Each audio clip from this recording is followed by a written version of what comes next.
بسم اللہ الرحمن الرحیم۔ پروفٹ سیریز میں حضرت موسیٰ علیہ السلام کا مکمل واقعہ آپ کے ساتھ حاضر خدمت ہے، لیکن اس پارٹ میں صرف حضرت موسیٰ علیہ السلام کی کس طرح سے پیدائش ہوئی اس کا ذکر کیا جائے گا۔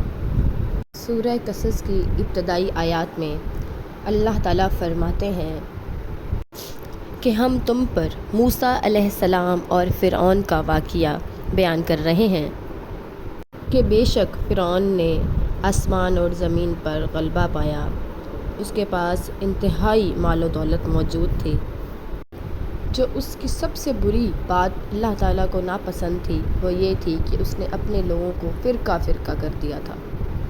اللہ کو اس کی یہ فرقہ واریت پسند نہیں آئی، اور دوسرا جو بڑا اس کا جرم تھا وہ یہ تھا کہ اس نے طبقات نظام درہم برہم کر دیا تھا، یعنی کہ اپنی ذات کو اعلیٰ سمجھنا۔ وہ لوگوں سے کہتا تھا کہ تم مجھے رب کہو، میری عبادت کرو۔ وہ 100 سال تک کسی بیماری میں مبتلا نہیں ہوا تو خود کو خدا سمجھنے لگ گیا۔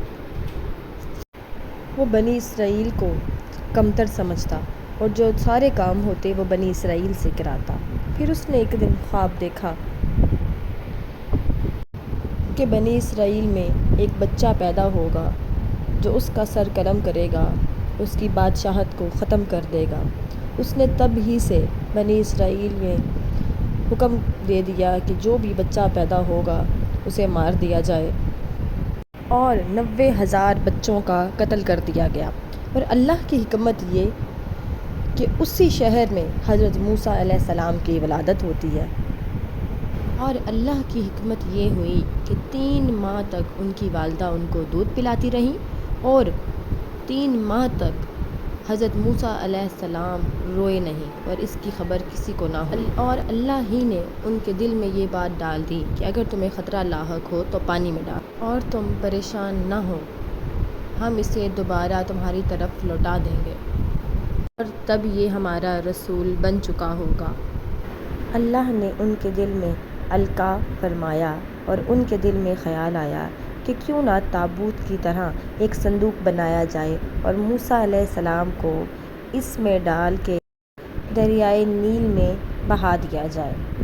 لہٰذا انہوں نے ایک صندوق لیا اور اس میں حضرت موسیٰ علیہ السلام کو ڈال دیا، اور حضرت موسیٰ علیہ السلام کی والدہ نے اللہ کے حکم کے مطابق بچے کو صندوق میں رکھا اور اس صندوق کو دریا میں چھوڑ دیا، اور ساتھ ہی موسیٰ علیہ السلام کی بہن سے کہا کہ تم اس کے پیچھے پیچھے رہو۔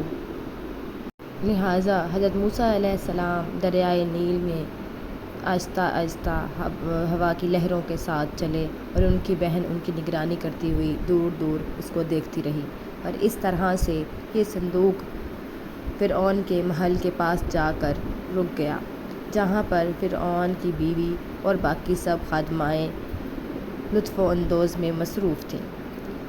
فرعون کی بیوی نے صندوق دیکھا تو اس کی طرف لپکی، اور جیسے ہی انہوں نے وہ صندوق کھولا اس میں ایک جیتا جاگتا بچہ ہاتھ ہلا رہا تھا۔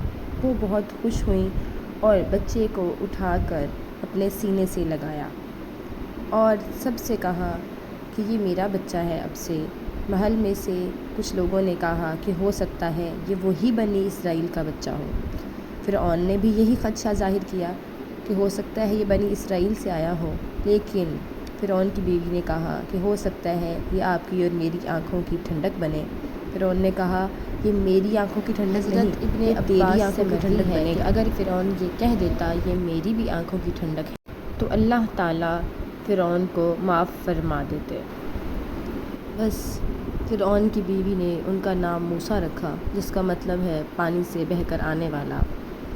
بچے نے رونا شروع کیا دودھ کے لیے، تو تمام عورتوں کو بلایا گیا کہ وہ ان کو دودھ پلائیں، لیکن انہوں نے کسی کا دودھ بھی نہ لیا۔